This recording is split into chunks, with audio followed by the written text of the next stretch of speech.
Boa tarde, pessoal. Hoje nós vamos estar vendo a segunda parte da aula que fala sobre distúrbios circulatórios. Eu estou explicando sobre um distúrbio específico que é o choque circulatório. Então, para quem não viu a primeira parte, eu oriento que, inicialmente, veja a parte 1 sobre a aula de patologia de choque circulatório, para que depois venha até esse segundo vídeo e acompanhe a finalização desta aula. Existem alguns tipos de choque circulatório que eu gostaria de ressaltar nesta aula. Então, a gente vai estar falando um pouco sobre o choque hipovolêmico, o choque cardiogênico, o choque anafilático e o choque séptico. O choque hipovolêmico, ele vai ser causado por uma redução do volume sanguíneo, ou seja, por um estado de hipovolemia. E o choque hipovolêmico, ele é o tipo mais frequente de choque que nós temos. Essa hipovolemia, ela vai estar resultando em um baixo débito cardíaco no paciente, ou seja, o volume de sangue que é bombeado pelo coração para as artérias vai diminuir muito. E também vai ser caracterizado pela diminuição da pressão hidrostática, tá? Então, devido a essa redução do volume sanguíneo. Aqui nós estamos utilizando alguns termos como débito cardíaco, pressão hidrostática, que nós já conceituamos na parte 1 da aula sobre patologia do choque circulatório. E em quais condições esse tipo de choque ele pode ocorrer? Principalmente diante de casos de hemorragias graves. Então, as hemorragias graves são as causas mais frequentes do choque hipovolêmico, aonde vai se perceber uma perda tanto de eritrócitos quanto de plasma sanguíneo. Mas o choque hipovolêmico ele também pode estar ocorrendo diante de algum caso mais específico, que leve, por exemplo, a uma perda somente, uma perda isolada de plasma, como, por exemplo, diante de quadros de vômitos graves, diarreias graves, queimaduras ou até mesmo diante de um quadro de trauma. Já quando a gente fala do choque cardiogênico, ele vai ter como característica principal o baixo débito cardíaco. Só que nesse caso, o baixo débito cardíaco, ele vai estar ocorrendo no organismo do paciente devido a alguma patologia cardíaca que esse indivíduo tem. Então, nesse caso, no choque cardiogênico, a bomba de propulsão, ou seja, o coração, vai estar comprometido. Por isso que uma outra característica do choque cardiogênico é a falência da bomba cardíaca. Em quais condições patológicas esse choque cardiogênico ele vai ocorrer? A causa mais comum desse choque é o infarto agudo do miocárdio. E nós temos outras, então pode ocorrer diante de casos de arritmias cardíacas, diante de ruptura ventricular, diante de casos de embolia pulmonar, né? Mas eu gostaria de ressaltar aqui o infarto agudo do miocárdio. Neste caso, nós observamos uma falência da bomba cardíaca, ou seja, ela diminui muito a sua capacidade de propulsão, ela diminui muito a sua capacidade de ejetar sangue nas artérias, e essa falência da bomba cardíaca ela é ocasionada pela necrose da parede dos ventrículos produzida pelo infarto.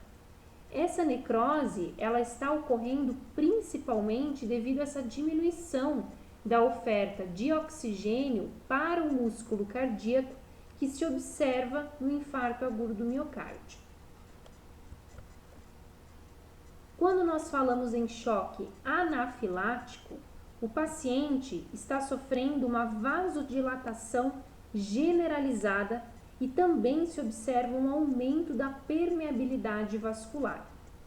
Essa vasodilatação generalizada vai ocorrer devido a alguma reação alérgica que está ocorrendo no organismo do indivíduo. Ou seja, esse indivíduo ele acaba sendo exposto a um antígeno que o seu organismo é muito sensível. E essa interação que vai ocorrer entre o antígeno e o anticorpo específico vai ser mediada por um anticorpo específico que é a imunoglobulina E. Então, o choque anafilático ele é mediado inicialmente pela imunoglobulina E. Então, pessoal, essa interação antígeno-anticorpo mediada pela imunoglobulina E vai provocar a liberação de uma série de mediadores inflamatórios, como, por exemplo, a histamina. E esses mediadores, eles vão estar provocando uma série de complicações, como as que a gente falou anteriormente: vasodilatação generalizada, aumento da permeabilidade vascular. E qual que é o problema de tudo isso? Que esse aumento, principalmente da permeabilidade vascular, provoca o extravasamento de plasma sanguíneo e de proteínas plasmáticas dos capilares para os espaços intersticiais. Tá? Então, aqui nós estamos tendo um caso de edema. Eu já lancei uma aula sobre patologia do edema, que fala justamente quais são os mecanismos fisiopatológicos envolvidos no edema. Então, eu peço que vocês assistam essa aula antes de vir estudar esta parte 2 da patologia do choque. E quando a gente tem um aumento muito grande da permeabilidade, pode ocorrer o edema de glote, que muitas vezes leva ao óbito antes mesmo que o choque circulatório se instale. O edema de glote, ele também é chamado, também é conhecido como angiodema de laringe. Tá? Esse angiodema de laringe, ele pode ser observado nestas fotos. É muito comum o indivíduo que passa por esse angiodema de laringe apresentar uma região edemaciada tanto nas suas pálpebras, bem como na região labial. É característico desta condição patológica. Diferente do choque anafilático, o choque séptico ele vai ocorrer devido a uma infecção grave. Então, essa infecção ela também vai provocar vasodilatação generalizada. E uma outra característica importante é o acúmulo de sangue venoso, tá? Então, a gente não pode confundir. Quando a gente fala em choque anafilático, a gente está falando de uma reação alérgica que provoca essa vasodilatação generalizada, esse aumento da permeabilidade vascular. No choque séptico, nós estamos falando de uma infecção grave que o está provocando. A causa mais comum do choque séptico no momento são as infecções provocadas por bactérias, né? Então, principalmente por bactérias gram-positivas, né? Seguidas de bactérias gram-negativas e seguido de fungos, infecção por fungos. Tá? No caso desse choque séptico, ele vai ocorrer normalmente em ambiente hospitalar. É muito comum, infelizmente, ocorrer em ambiente hospitalar, por mais que se tente controlar isso. E ele acomete indivíduos que têm o seu sistema imunológico comprometido, ou até mesmo aqueles indivíduos que realizam procedimentos cirúrgicos muito invasivos. Tá?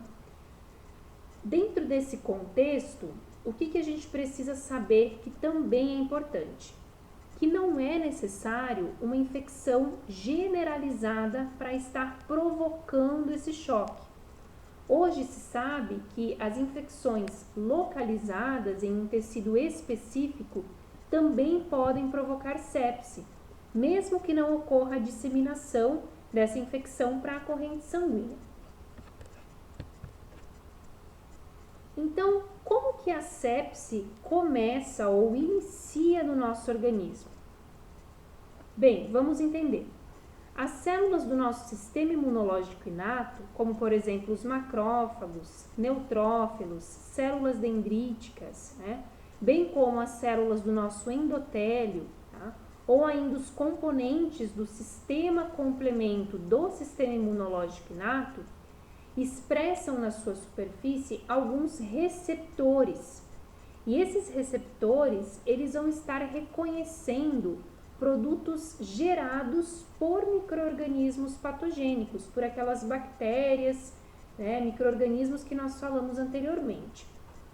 Um exemplo dessas substâncias que derivam desses micro-organismos e que vão ser reconhecidas pelos receptores das células do sistema imune inato são os PAMPs, ou seja, os padrões moleculares associados a patógenos. Quando ocorre essa ligação e esse reconhecimento, ou seja, quando ocorre essa ligação entre o receptor da célula imunológica com estes padrões moleculares, com estas substâncias derivadas de micro-organismos, estas células elas vão ser ativadas e é isso que dá início às respostas imunológicas que estimulam a sepse. Essa ativação ela vai fazer com que uma série de mediadores inflamatórios sejam liberados durante o processo de sepse. Quais são esses mediadores? Interleucinas, nós temos também o óxido nítrico, espécies reativas de oxigênio, que são radicais livres. Temos também o fator de ativação plaquetária, dentre muitos outros. São estes mediadores que eu citei anteriormente que vão estar desencadeando alterações orgânicas. Quais são essas alterações orgânicas observadas durante um processo de choque séptico? Vasodilatação, aumento da permeabilidade vascular, hipoperfusão, que é uma característica do choque circulatório como um todo, isquemia tecidual, imunossupressão e alguns efeitos sistêmicos que normalmente vão ser observados no paciente, como por exemplo febre, a contratilidade do coração fica diminuída e outras anormalidades metabólicas. O problema é quando todas estas alterações orgânicas acabam culminando na falência de múltiplos órgãos. Dentre essas alterações orgânicas, uma coisa que eu gostaria de ressaltar é que os mediadores inflamatórios que são liberados durante a sepse, eles levam então esta permeabilidade aumentada dos vasos sanguíneos e isso vai resultar numa perda muito grande de plasma para os espaços intersticiais, além de uma perda concomitante de proteínas plasmáticas.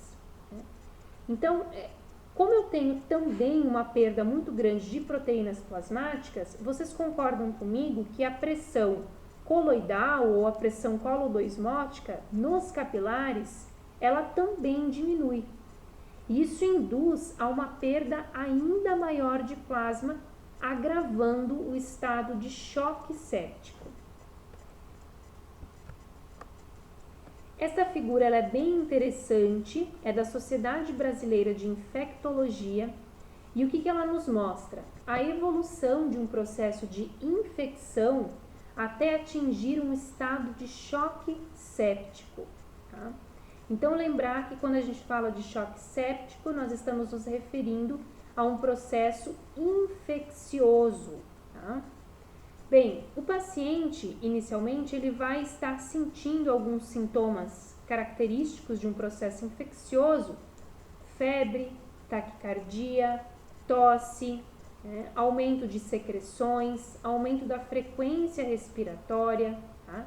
Neste momento, nesta fase, ele não apresenta risco de morte e normalmente o paciente se automedica. No entanto, esse processo infeccioso pode evoluir para a segunda fase, onde a infecção vai evoluir e o paciente vai necessitar de um tratamento médico mais especializado, porque ele vai começar a apresentar dificuldade para urinar, muito sono, vai começar a desidratar e até mesmo ter sinais de desorientação neurológica. essa segunda fase pode evoluir para a fase de choque séptico, onde eu tenho todas as alterações metabólicas citadas anteriormente, bem como uma queda de pressão arterial, a parada de funcionamento renal, podendo evoluir para um estado de coma.